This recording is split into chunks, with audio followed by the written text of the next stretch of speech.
மலையும் எலியும். ஒரு பெரிய மலைத்தொடர் இருந்தது. அதைத் தொடர்ந்து நிறைய சிகரங்களும் இருந்தது. அது தூரத்தில் இருந்து பார்ப்பதற்கு மிகவும் வலுவானதாக இருந்தது.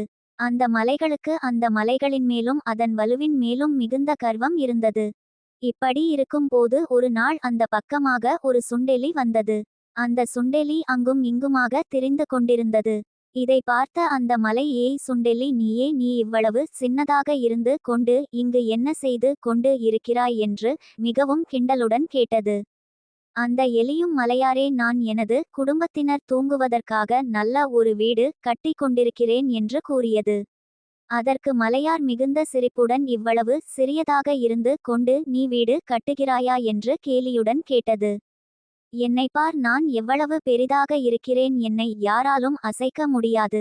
இந்த காற்றினால் கூட என்னை அசைக்க முடியாது என்று மிகுந்த கர்வத்துடன் கூறியது. இதை கேட்ட எலி மிகவும் பலமாக சிரித்தது.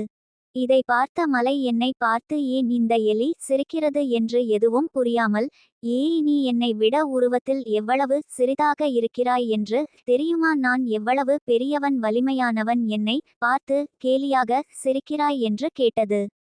அப்போது எலியானது மலையிடம் கூறியது, மலையாரே, நீங்கள் மிகவும் வலுவானவர்தான். ஆனால் நான் உங்கள் அடிவாரத்தில் ஒரு துளையிட்டால் அதை உங்களால் மூட முடியுமா என்று கேட்டது. அப்பொழுதுதான் மலைக்கு புரிந்தது, ஆம், நாம் மிகவும் வலுவானவன்தான். ஆனால் ஒரு எலி நம்மீது துளையிட்டால் அதை நம்மால் தடுக்க இயலாது என்று புரிந்து கொண்டது. பின்னர் மீண்டும் அந்த மலை எலியை பார்த்து சிரித்து, எலியாரே, நீங்கள் துளையிட்டால் அதை என்னால் தடுக்க இயலாது. ஆனால் என்னால் துளையை அடைக்க முடியும் என்று கூறியது. பின்பு மீண்டும், எலியாரே, நான் ஒரு பொந்தை உருவாக்கினால் உங்களால் அதை அடைக்க முடியும். ஆனால் ஆயிரக்கணக்கான பொந்தை உருவாக்கினால் நீங்களே சரிந்து விழுந்து விடுவீர்கள் என்று கூறியது. மலை எலியிடம், எப்படி நீ ஆயிரக்கணக்கான பொந்துகளை உருவாக்குவாய்? அது சாத்தியமே இல்லாதது என்று கர்வத்துடன் கூறியது.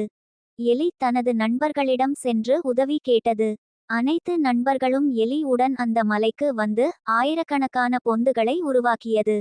பொந்துகள் உருவாக மலை ஒரு பக்கமாக சரிந்து கொண்டே வந்தது. உடனே மலை எலியை அழைத்து, என்னை மன்னித்துவிடு, நான் எனது உருவத்தின் மீதும் என் வலுவின் மீதும் இருந்த கர்வத்தினால் அவ்வாறு கூறிவிட்டேன்.